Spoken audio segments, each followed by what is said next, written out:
reflexiones en el camino, meditaciones forjadas a lo largo de la carrera cristiana para aliento y edificación de los creyentes en el Señor Jesucristo.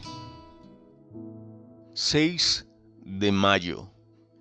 Dijo Jesús: para juicio he venido yo a este mundo, para que los que no ven, vean, y los que ven, sean cegados. Juan 9:39. El ciego de nacimiento, jurado, expulsado y recibido. El ejemplo de este hombre le permite al Señor ilustrar lo que acaba de anunciar acerca de sí mismo. Yo soy la luz del mundo. El que me sigue no andará en tinieblas, sino que tendrá la luz de la vida. Juan 8:32. Este ciego, del que el Señor tuvo misericordia, ya no andaría en las tinieblas. Recibió la luz de sus ojos físicos, además de recibir la luz para su alma y ser salvo. Juan 9:35 al 38.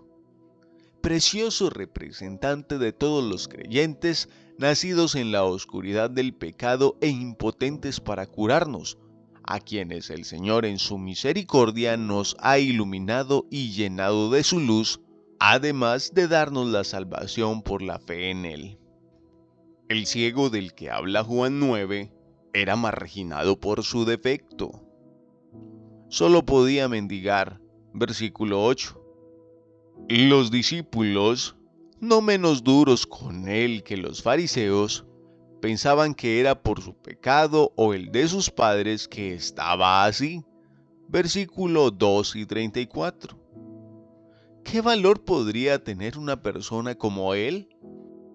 Lo mismo se puede decir de nosotros.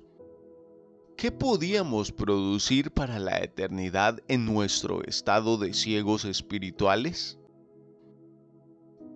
Pero, mientras los discípulos despreciaban a este hombre y solo veían su pecado, el Señor pudo ver en él a una persona con la cual Dios tenía un propósito, que sus maravillosas obras fueran manifestadas en él. Versículo 3. Asombrosa la gracia del Señor, que sabe ver con compasión y amor a la persona, y, sin desconocer su pecado, manifiesta sus obras en ella. ¿Qué obras fueron manifestadas en este ciego? Sin que él se lo pidiera, el Señor escupió en tierra, hizo lodo con la saliva, untó con el lodo los ojos del ciego y lo envió al estanque de Siloé, que significa enviado. El ciego obedeció y regresó viendo. De repente, se vuelve el centro de la atención de todos, e inclusive los fariseos se ocupan de él, mientras que antes no le hacían caso. 5 veces es interrogado sobre el milagro hecho en él y una vez sus padres. A pesar de la evidencia, el corazón religioso y duro, que se siente mejor que los demás mortales, ve lo que no puede negar y, sin embargo, queda ciego. Juan 9:39. Es notable la sinceridad de las palabras del ciego.